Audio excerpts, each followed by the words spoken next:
One thing that the Lord's kind of placed in my heart recently is waiting. Y'all, it's as bad as it sounds. I can be a very impatient person at times, and it's something I've had to come to terms with.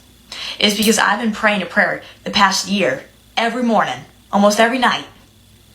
And it's just like, is the Lord hearing this prayer? Like, I get He's hearing my other prayers, but is He hearing this one?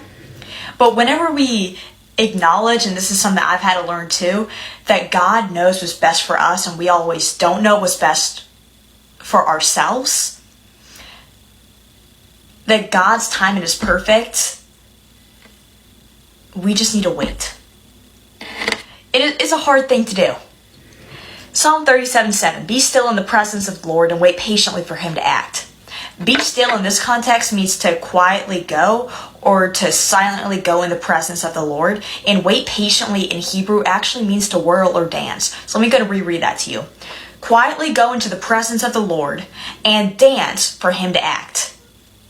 So we can go ahead and dance in advance that He hears our prayers. And that's not to say that sometimes the Lord, He doesn't always give us a definitive yes or no to our prayers, but He knows what's best for us. It's like whenever Jesus, He was praying for there to be another way and Him not to be crucified, the Lord declined that request. Because if He had accepted that request, then we wouldn't have salvation.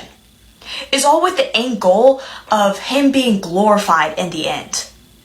So if you're praying for this man or woman to come into your life, why don't we start praying, and this is something that I've had to kind of learn too, why don't we pray for God's will to be done? Because He knows what's best for us. His will is far better than we can ever imagine within our lives. And I just found that so cool. How can we adjust our lives to the will of God and not have the will of God adjust to our lives? Like, what? So that's something that I found very interesting. So if you're kind of waiting for this man or woman to come into your life, pray and wait. If you're waiting for the salvation of your family, know that the Lord will deliver, but in His timing. He'll plant those seeds, He'll water those seeds. Just wait patiently. Silently go in submission to the will of God. And we can keep on, like I said before, dance in advance. Or also, if you're having this job opportunity, wait for the Lord. Wait for His will to be done within your life. All right. Bye.